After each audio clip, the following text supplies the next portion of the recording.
E aí, pessoal, tranquilo? Vamos falar de aterosclerose, né? Como havia sido prometido. Bem, a aterosclerose, ela é definida como uma doença multifatorial e de caráter crônico e inflamatório, tá? Essa condição ela vai surgir em decorrência de uma lesão no endotélio, tá bom? E geralmente ela vai afetar artérias de médio e de grande calibre, especialmente que parte do endotélio ali dessas artérias, a túnica íntima. Lembra que no endotélio a gente tem três camadas: túnica íntima, túnica média e a túnica adventícia. Isso aqui é do mais interno para o mais externo, da íntima até a adventícia. É aqui na íntima que os eventos vão acontecer. Via de regra, é para ser uma doença de evolução muito lenta. Não é como se você tivesse aterosclerose hoje e semana que vem ela fosse lhe trazer complicação. Não é como se você tivesse aterosclerose hoje e daqui a um mês ela fosse lhe trazer complicação. É uma condição, né, que ela demora anos para ela poder gerar as repercussões clínicas e tudo mais. Qual é o grande ponto? A gente vive uma sociedade que tem péssimos hábitos, né, os fatores de risco extremamente prevalentes na nossa população, então acaba que a doença, a condição, ela é acelerada e aí acontece que as pessoas têm as manifestações, as complicações mais precocemente, tá me entendendo? E como é que se dá? Que problema é esse que acontece? Onde é? O que é que acontece nessa placa aí? A gente tem que pensar o seguinte: o endotélio, ele está sujeito constantemente a uma tensão de cisalhamento. Minha Nossa Senhora, o que é isto? Gente, calma. Tensão de cisalhamento nada mais é do que a tendência do endotélio a se deformar, a ser puxado. Em decorrência de quê? Cara, do fluxo, né? Imagina aí um tubo com a água passando rápido o tempo todo, né? Esse endotélio, ele sofre a pressão desse fluxo sanguíneo constante, principalmente nas áreas de ramificação, né? Porque é onde o vaso tem, né, umas curvas, então ele acaba batendo para seguir o fluxo, então são áreas mais sujeitas, né? E quando esse endotélio, sujeito a essa tensão de cisalhamento, né, ele é agredido, ele fica mais predisposto, ele aumenta a permeabilidade às lipoproteínas de baixa densidade, o LDL, o colesterol ruim, que a gente chama, né? Esse LDL se retém no espaço subendotelial, ali na área da íntima. Ele retém. O LDL, pessoal, ele passeia para fornecer colesterol aos tecidos periféricos. Aí ele é para ser recaptado lá para o fígado. É como eu digo, no corpo humano, no nosso organismo, a nossa fisiologia, tudo que é para ser dinâmico e estar parado vai dar ruim. E no LDL não é diferente. Ele fica lá retido, pessoal, aí ele é oxidado. Quando ele é oxidado, olha aí a sequência de eventos. Vamos falar da patogênese aqui, ó, de uma maneira bem objetiva, sem fosforilar demais. Ele é oxidado. Quando ele é oxidado, o que é que acontece? Ele se torna extremamente imunogênico. O LDL oxidado, ele expressa vários neoepítopos, que para quem gosta de imuno, para a galera da imuno, que adora termos e tudo mais, um epítopo é a menor parte de um antígeno que gera resposta imune, capaz de gerar resposta imune. Então, o LDL, ele assim se torna uma atração para o sistema imunológico. E isto é tão verdade que na superfície endotelial passa a se expressar algumas moléculas de adesão leucocitária. Ou seja, começa a puxar, rapaz, linfócito, monócito, olha para aquilo ali, rapaz, olha ali, uma molécula extremamente imunogênica. Vamos para lá? Tem até receptor, tem até molécula aqui de adesão nesse endotélio para a gente ir para lá. E aí o monócito ele passa, né, para esse espaço. Lembra que o monócito, né, quando é monócito no sangue, né? Quando ele vai para o tecido, ele adquire forma ativa, aí ele vira o macrófago. O macrófago, ele fagocita essa LDL oxidada e se transforma chamada célula espumosa. E essa célula espumosa é o principal componente do que se chama estria gordurosa, né? Estria gordurosa, pessoal, é como se fosse assim a placa aterosclerótica, e aqui dentro ó, é a estria gordurosa, que é formada por várias células espumosas. Essa estria gordurosa, ela é a primeira lesão, é a lesão inicial que você observa em aterosclerose. Ah, mas não acha que é só assim, meu Deus, super avançado não, tá, pessoal? Na infância, você já percebe, você pode perceber, depende da alimentação do menino, da menina, né? Você já pode perceber essas estrias gordurosas, porque a aterosclerose, lembra, é um processo extremamente lento. Ele já inicia na infância, né? E quanto pior for sua alimentação, seus hábitos e tudo mais, mais cedo você pode ter alguma complicação disso, tá bem? Então, como é que é? Beleza, formei essas células espumosas e tudo mais. E aí, qual é isso? Pois é, essas células espumosas, pessoal, liberam muitas citocinas pró-inflamatórias. Essas células espumosas também geram muita proteólise, começa a destruir ali a região ao redor, destruir molécula de colágeno, tudo isso. Além disso, essas citocinas inflamatórias, elas também atraem outras células. Que outras células são essas? Células musculares lisas, só que não mais da túnica íntima, da túnica média, que né, a íntima, a média adventícia, aí temos aqui na média umas células musculares que elas olham, rapaz, o que é isso? Saliva molhar. Estão chamando, as citocinas estão chamando. Aí ela vai. Células musculares lisas vão lá para a túnica íntima. E essas células musculares lisas, pessoal, elas chegam lá só para fazer coisa ruim, porque elas proliferam, elas produzem matriz extracelular, elas fagocitam o LDL também e viram célula espumosa também, elas induzem também secreção de mais citocinas pró-inflamatórias. Então, quando acaba tudo, o que que você tem? Você tem uma sopa de célula, de inflamação, de necrose, né? De necrose, porque o macrófago ou as células lisas musculares fagocitando, cara, fagocitando colesterol, ei papai, a célula morre, viu? Fagocitando um monte de colesterol, isso é tóxico. A célula morre. Aí você gera pontos de necrose ali dentro da estria gordurosa, enfim, né? Você tem essa sopa de inflamação. E aí tem necrose também, a necrose estimula mais inflamação, atração de mais neutrófilo, e aí você tem esse ciclo vicioso de necrose e morte, e a placa, ó, aumentando. A placa aumentando, ali no espaço subendotelial, na íntima. Imagina que está aqui o vaso, e aqui, né, o espaço subendotelial.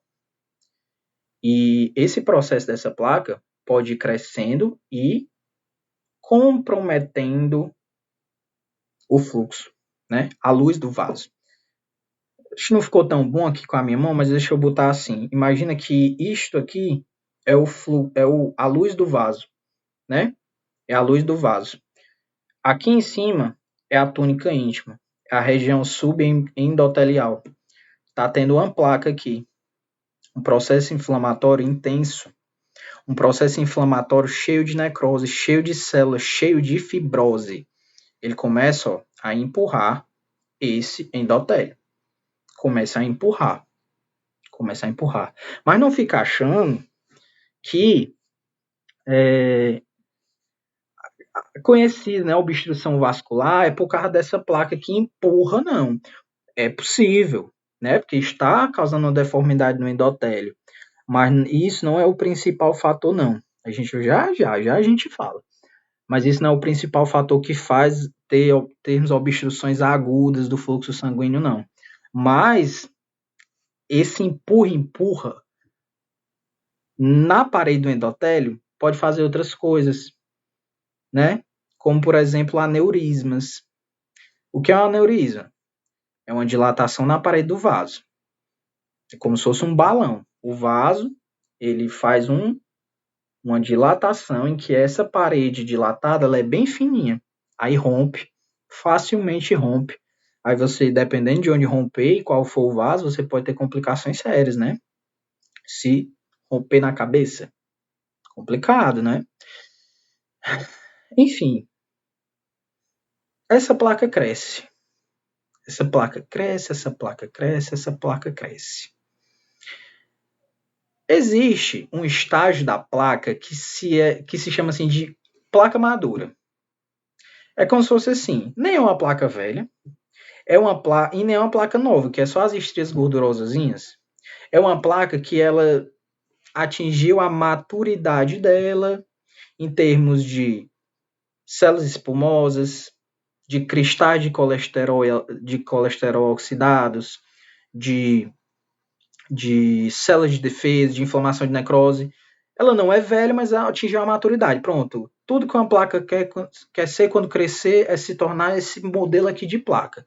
Pois é. Aí a placa ela pode, pessoal, estar estável ou uma placa instável. Qual é a diferença das duas? Uma placa estável, né? Em geral, é uma placa que o conteúdo lipídico dela é pequeno, você tem pouca inflamação, você tem pouca quantidade de célula de defesa, né? Enfim, é uma placa estável. Existe uma capa de fibrose envolvendo a placa bem espessa, né? Lembra que as células musculares lisas, elas vinham lá da média, né? Pois é, elas secretam uma matriz extracelular que envolve, né, essa placa aterosclerótica, uma fibrose. E na placa estável ela é bem espessa. O contrário na placa instável. Placa instável é tudo que não presta. Tem um núcleo lipídico imenso, tem muita inflamação, tem muita proteólise, tem muita morte celular. A capa de fibrose é fina, finíssima. Então, justifica o nome da placa ser instável. Placa instável, risco de romper. Quando essa placa rompe, aí é que está o bicho. Obstrução arterial aguda não é porque a placa vai empurrando o endotélio até fechar a luz do vaso. Não, não, senhor. É porque a placa rompe. Quando ela rompe, papai, aí, ó, fator de coagulação, plaqueta tá passeando lá no sangue. Rompeu uma placa, viu lipídio, meu amigo? Viu lipídio solta ali. Filha, a plaqueta, ela cola. Ela é apaixonada. Ela é apaixonada. Exposição de material lipídico na luz do vaso é extremamente trombogênico. Já cola plaqueta na hora. Aí cola uma plaqueta, adesão plaquetária, forma um trombo branco em um primeiro momento. E isso sim, gerar uma oclusão arterial aguda. Dependendo de onde for, você pode ter manifestações sérias. Se for na cabeça, pode fazer um AVC isquêmico. Se for numa coronária, você pode fazer um infarto do miocárdio. Se for no rim, né? Você pode fazer uma oclusão total, fazer uma insuficiência renal, você pode obstruir o fluxo, fazer uma hipertensão renovascular, pode fazer uma obstrução arterial periférica também. Enfim, só pensa onde é o vaso e qual o órgão. Vai ter relação, né? E, inclusive, isso aí, pessoal, é até uma pista para a gente discutir quando a gente vai discutir ainda, né? Em algum momento aí, síndrome coronária na aguda, né? Que é uma placa instável. É uma placa instável. E aí a gente tem que ter esse embasamento, né? E tudo mais dessa questão da aterosclerose. Tá bom?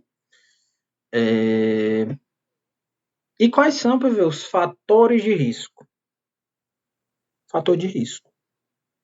Porque assim, né? É como eu falei lá no início.